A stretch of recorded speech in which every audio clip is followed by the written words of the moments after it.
Let's do it. Right, so here we are, part 7. Come out today, there's a bit more wind. I've brought this anemometer. You can see the readout on that. Just the lighting. Gives you an idea. It's reading the wind a little bit. It's only reading it exactly where this is. Just over here, might be more, because I'm not behind the tree so much. Right, that's reading 0.7, 0.8, 0.5, 0.6 of a metre a second. So that's not that much. It's maybe like 2 feet per second. Maybe around a 4-second flight time there's maybe 10 foot of wind. Now that isn't going to move my pellet 10 feet because that's all dependent on power and weight of ammunition, yeah, and a bit from the angle of the wind obviously as well.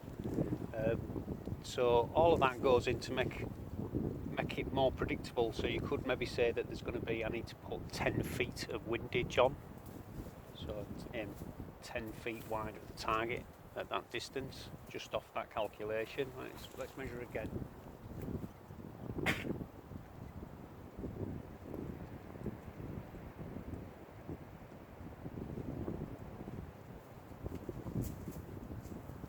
About 0.5.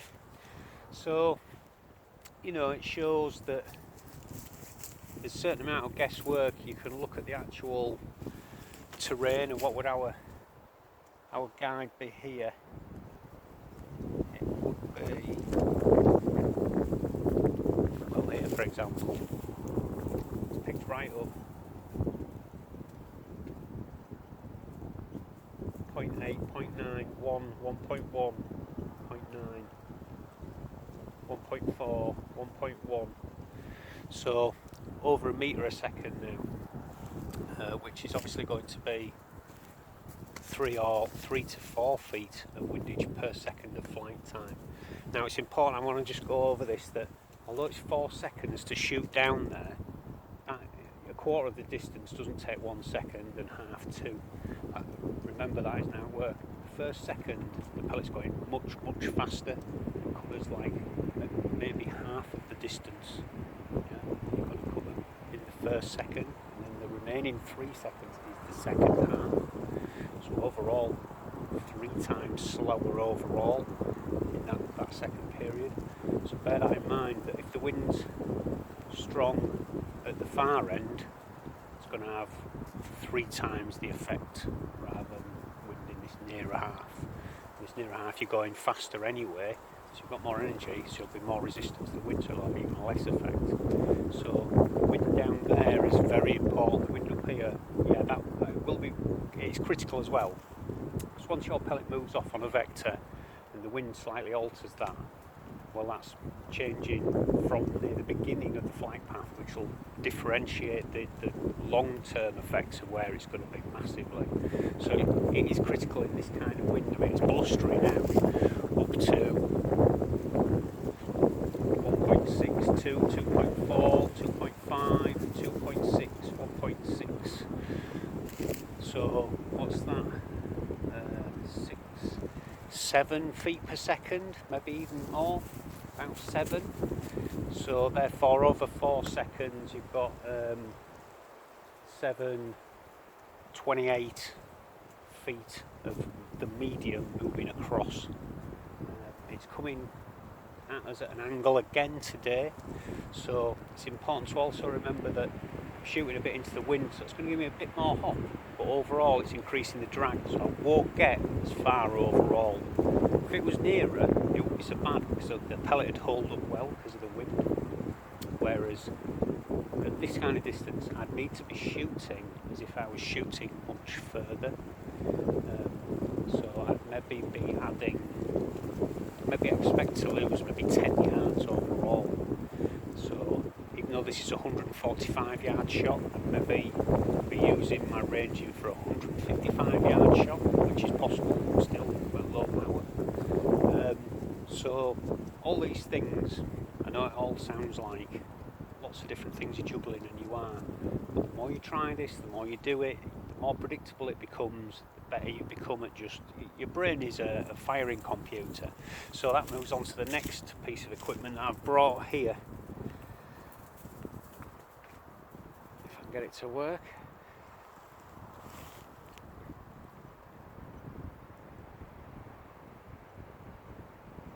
You can see how unsupported, how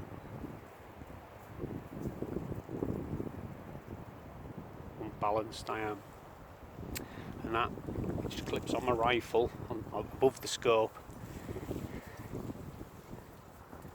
and it's free LR shooting, and I just make sure all my shots, I try to be off zero. Now zero might not really be level on your gun, you try and set it up so it is, but even if it isn't level, it means that they're all at the same angle, so they're all, it's taking a big factor out is your angle, any cant. You want to remove that, shoot off zero consistently in this. Right, so I've turned that off. They're about £10.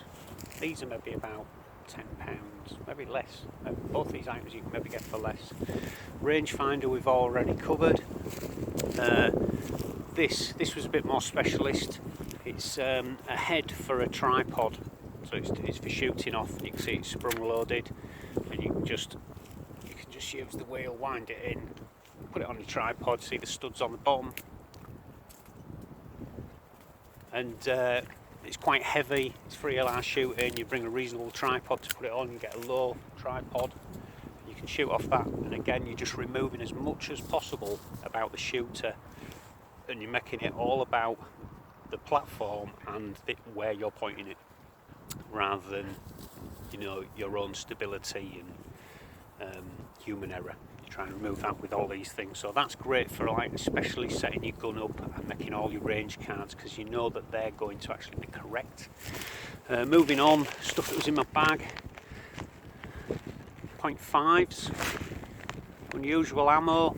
I don't recommend these for gaming really, because they're very hard to see. No feedback off these most of the time. So, you know, white ammo is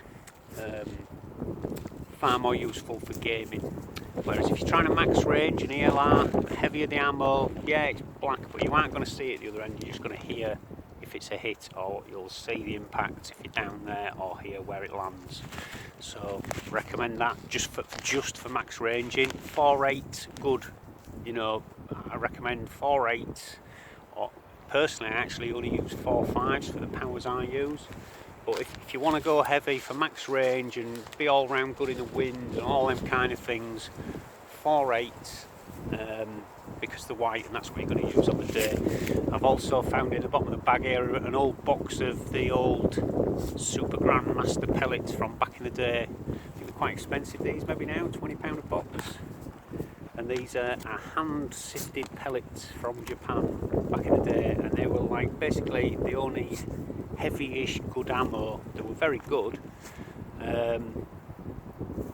They were 0.29 gram, so obviously obsolete now, but we used to run the same rifles that we run today on this ammo for years, until there was a breakthrough in the heavy ammo limits, and we moved away from that and onto the white heavier and heavier ammunition. Right, so other things we're going to look at here. We're back to this, so you can see, yeah, according to this it's actually only about 5 degrees, 6 degrees, and pressure is 762 millimeters of mercury, so a little bit worse than yesterday. Same temperature, slightly less humidity, down to 60%. That's a minimal factor. So overall, similar day to yesterday, maybe slightly worse. However, I suggest that winds are definitely stronger, and all in all, you know, none of that makes for a great day for ELR shooting. However, don't let that put you off. You've got to learn all these things. Just look at it as a challenge. Shooting in the wind, it's a bit like archery. It's a bit like archery, where you are just shooting off instinct and prior knowledge and muscle memory, kind of, it's more like clout shooting. If you ever look that up for archery, that's where targets are laid on the floor at distance, you fire into the sky, people become very good at it. This is a bit like that, but trying to be more scientific, because obviously they're shooting really without sights. So that's that. What else have we got? Other things to consider. Right, breathing. When you breathe, your body naturally moves due to your lungs inflating and deflating, so you adjust your frame. Once you're aiming at a target in a natural firing position, you will see the crosshairs rise and fall across the target, so you know, vertical. If the crosshairs pull to the side during breathing, your position is natural, so you see crosshairs just sort of try and just move around again, adjust and start again. Different shooters recommend different methods of breathing when firing. Right, so this is it. There's no one considered way of being like superior. All three ways of people who just shoot really well off those methods.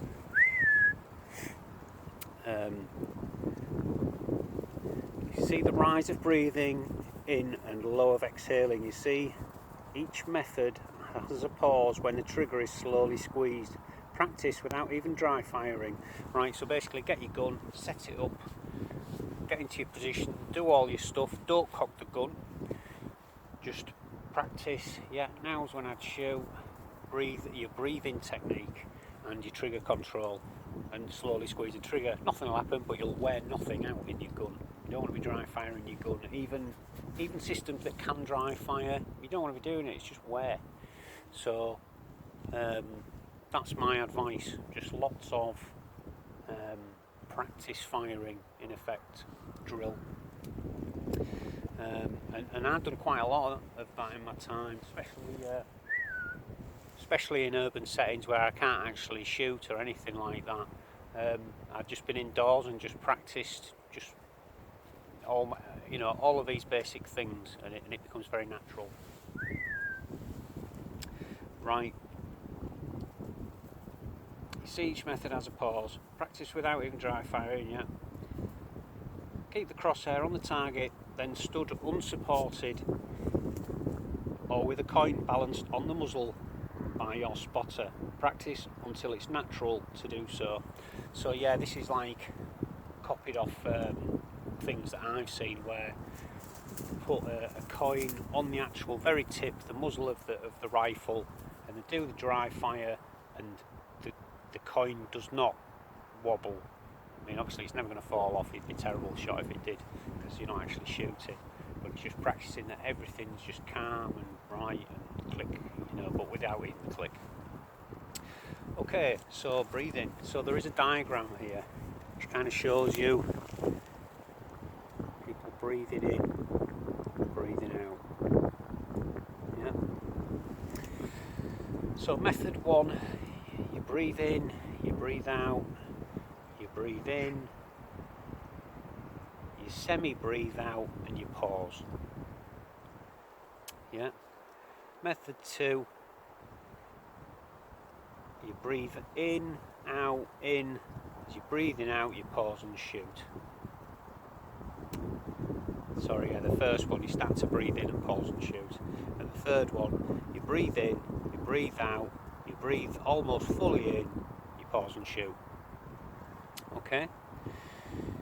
You can research them and look into them, but you want to be at least having that pause. I'm basically a shooter who, as I'm breathing out, I actually shoot then. I just elongate my breath and like a pause in effect, and that's where I shoot. I'm already taking up the slack on the trigger as I get to that stage. I'm not going then taking up the slack, then shooting. I'm already taking up the slack, and then that's my shot. Okay, so trigger control. Don't know what the dog's doing. How are we doing for time? Well, trigger control. Try to use the trigger properly. It is fire the rifle without disturbing the gun's alignment with a point of aim. It's that simple, right? So as you're firing the gun, you don't want to adjust where it's pointing. Yeah. You do not want to be applying sideways pressure to the trigger or snapping at it when firing. I see a lot of people snap at triggers. Actually, when a lot of people, when they go, here, watch this, I often look at how they're shooting the gun anyway. And you see a lot of people do snap at the triggers. It should be a real slow, steady. The gun goes off almost without you knowing where that is. Surprises you almost, they suggest. Some suggest you should only use the fingertip or edge of the finger when firing. So yeah, they're more like along the edge of the trigger rather than across the trigger. However,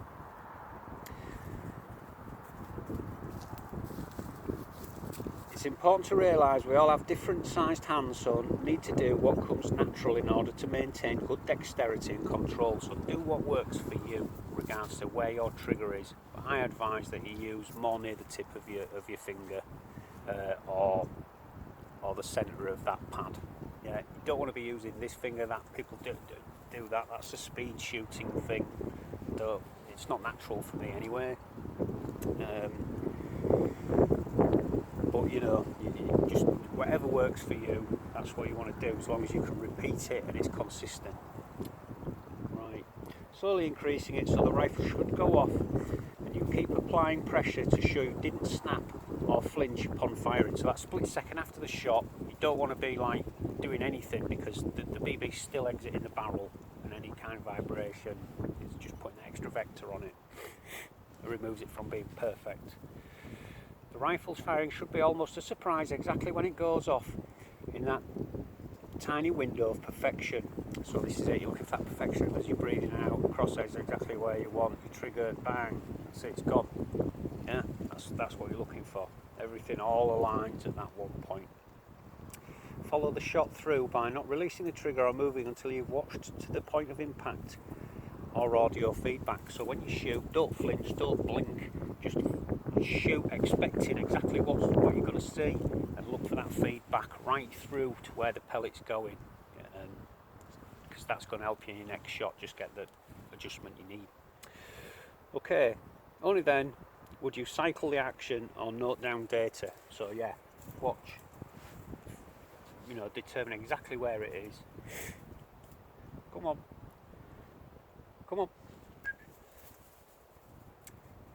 exactly where that is.